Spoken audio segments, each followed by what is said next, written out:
নমস্কার বন্ধুরা, আবার একটা নতুন ভিডিওতে আপনাদের স্বাগত। ফেলে দেওয়া জিনিস ঝিঙের খোসা দিয়ে আমি বানিয়ে নিচ্ছি একটি দারুণ স্বাদের রেসিপি। এখানে ঝিঙের খোসাগুলো কুকারে একটা সিটি মেরে নুন দিয়ে সিটি মেরে নিয়েছি। তারপর ঝিঙের খোসাগুলোতে তিল কাঁচা লঙ্কা দিয়ে মিক্সিতে ঘুরিয়ে নিয়েছি। আর এর জন্য মশলা হিসেবে লাগবে টমেটো, পেঁয়াজ, আদা আর রসুন, কাঁচা লঙ্কা খুব ভালোভাবে মিক্সিতে পেস্ট করে নিয়েছি।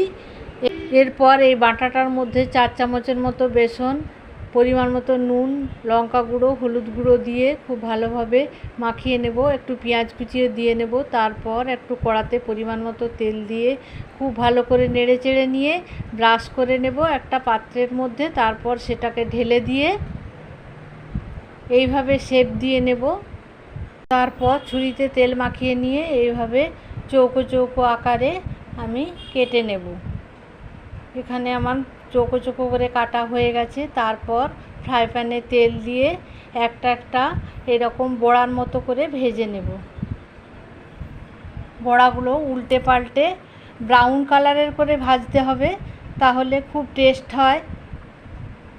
এখানে বড়াগুলো প্রায় আমার ভাজা হয়ে গেছে।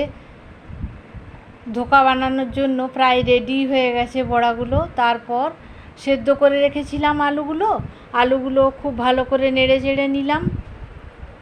ফ্রাই প্যানে পরিমাণ মতো তেল, চিনি, জিরে ফোড়ন দিয়ে নেড়ে চেড়ে নিয়ে লঙ্কা দুটো ফোড়ন দিয়ে নিলাম।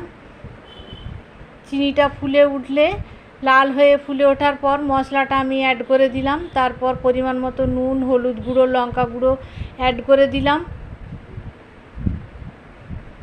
আর এখানে গরম মশলাটাও দিয়ে দিলাম।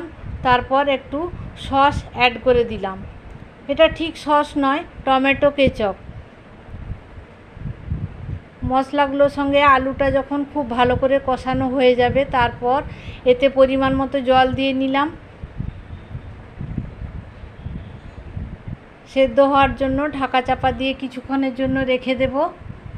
এখানে একটু কসুরি মেথি পাউডার বা কাশ্মীরি লঙ্কা গুঁড়ো দিলে আরও টেস্ট হয়। আমি গরমের জন্য দিইনি। তারপর বড়াগুলো অ্যাড করে দিলাম। 2 মিনিটের মতো ফুটিয়ে আমি এবার নামিয়ে দেব। একটু বাটার এর মধ্যে অ্যাড করে দিচ্ছি। আপনারা চাইলে ঘিও দিতে পারেন 1 চামচ। তারপর গরম ভাতে সার্ভ করুন, অসাধারণ লাগবে। এই রকম রেসিপিটি আপনারা বানিয়ে বাড়িতে খান এবং কমেন্ট করে জানান কেমন লাগলো আপনাদের।